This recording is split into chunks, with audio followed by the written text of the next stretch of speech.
I would like to say, first and foremost, thank you, Philip and LASG, for having me here. I'm really deeply honored. But I'm even more, an order of magnitude more honored that half a year ago you have visited us in Delft and engaged our 30 or so students in a workshop building an amazing interactive installation, which has been, for me personally,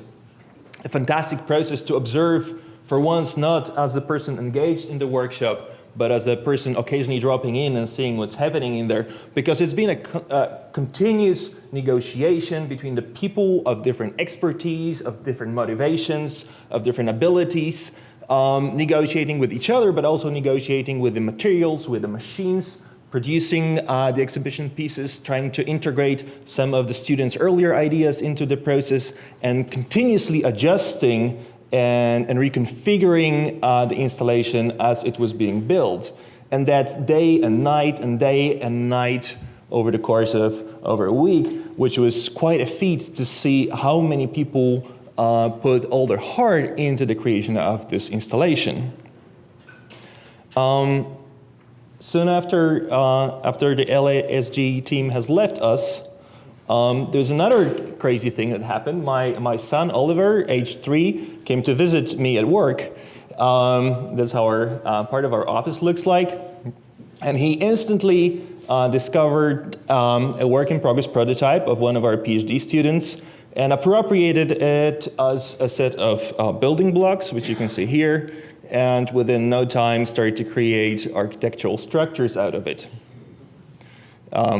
Being very proud of what he's built, and his father as well.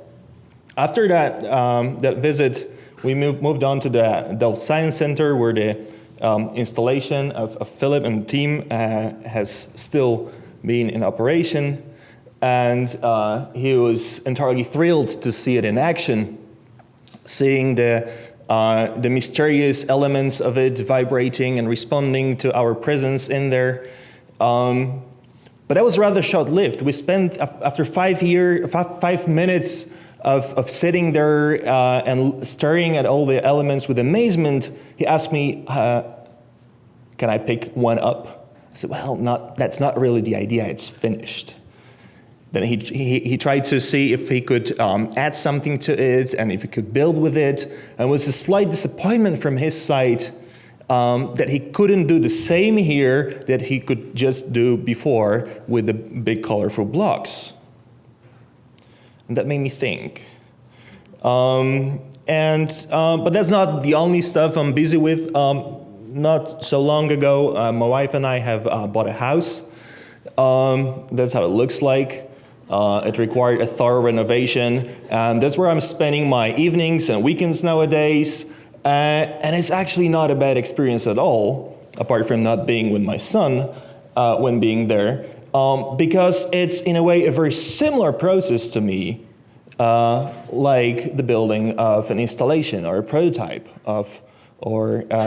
any other artistic project, because it involves a continuous, while not having too many plans made up front, it involves continuous negotiation with a fantastic team of construction workers that you see here, with the materials that we're using, with the space, coming up with ideas. Hey, maybe we could make a little bit of an extension here, which you can see coming to shape, and then having new ideas about subdividing it, continuously being in this exciting process of negotiating with the space that you create, which, even though uses a completely different set of tools and materials and technologies, is in a way, in some sense, similar to the process of building the interactive installation, which you've seen before.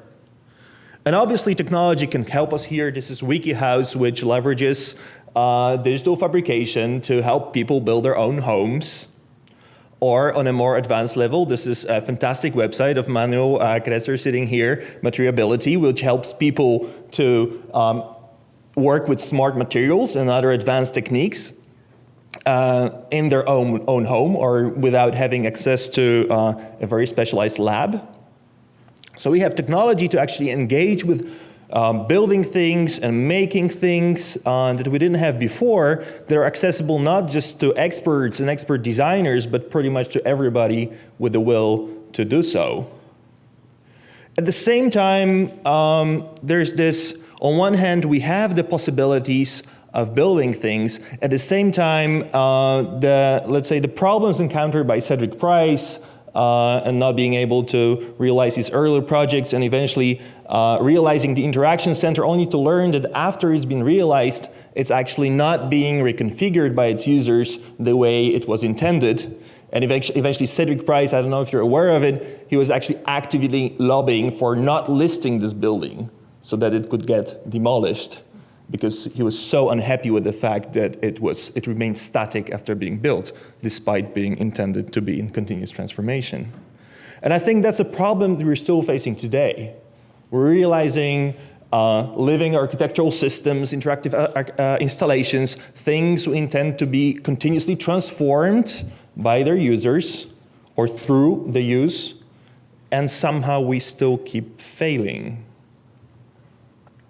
And that brings back the discussion of the firmitas. Somehow we as people still prefer the idea of having a house, an office, another space that we use being firm and reliable and not precarious, as we would hope for it to be. Despite, and that's what you see if you look at the products in the smart home area or in related areas, that idea of firmity, that idea of stability, that idea of predictability still is guiding the market. The smart home products are there to take the agency away from us as users rather than to empower us to transform the environment we inhabit.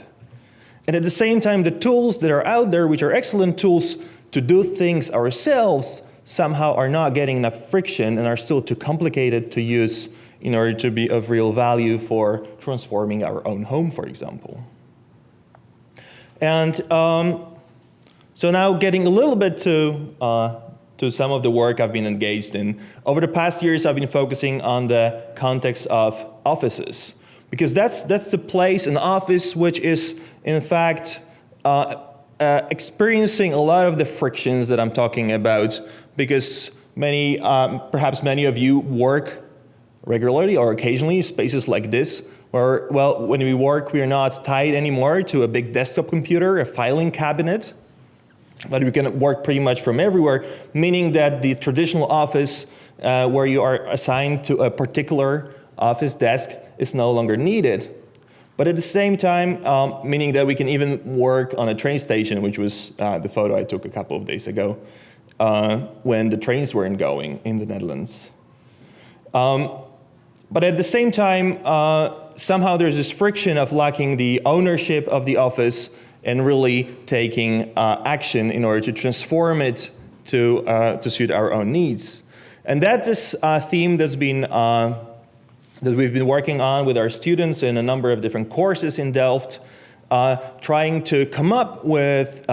tools and devices and product ideas, concepts and prototypes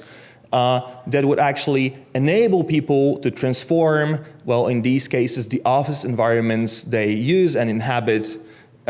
such that it actively suits their ever-changing needs. In this case, you see one example of a series of quick student prototypes for rethinking what a plug can be of a smart building, a plug that would negotiate with people the use of energy,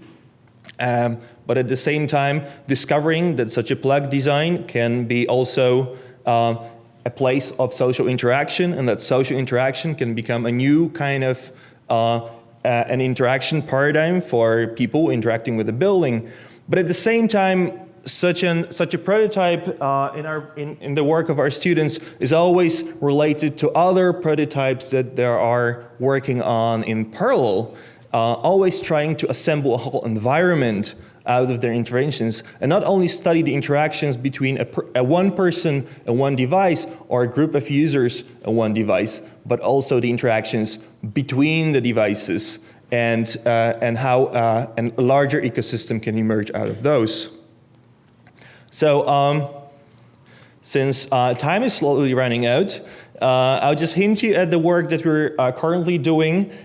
which is very exciting to me personally, because we're taking this explorative prototyping of connected interactive products to the next level, where we're not only allowing the designers to interact with those and occasional user tests, but actually the recent work of our students has been semi-permanently embedded in a real office, the living lab of the AMS Institute in Amsterdam, where the prototypes have been installed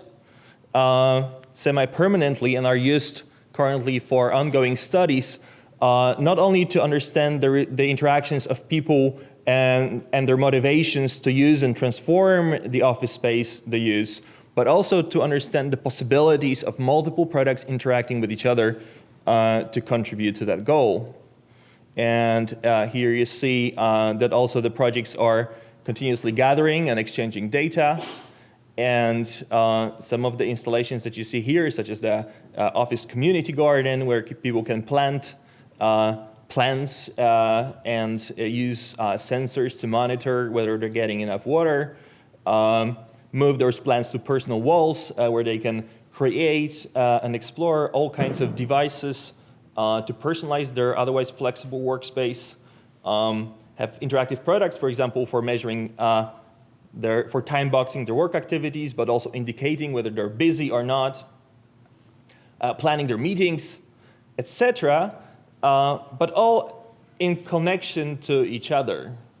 So here you see one example, an installation which is actually collecting data from all different projects and opening up an interface to the users of that office to create different mappings between the data collected from these individual projects in order to make the data meaningful to the community of people working there, and at the same time explore the new kinds of practices of that community that can emerge out of that. And I'll conclude here. Thank you.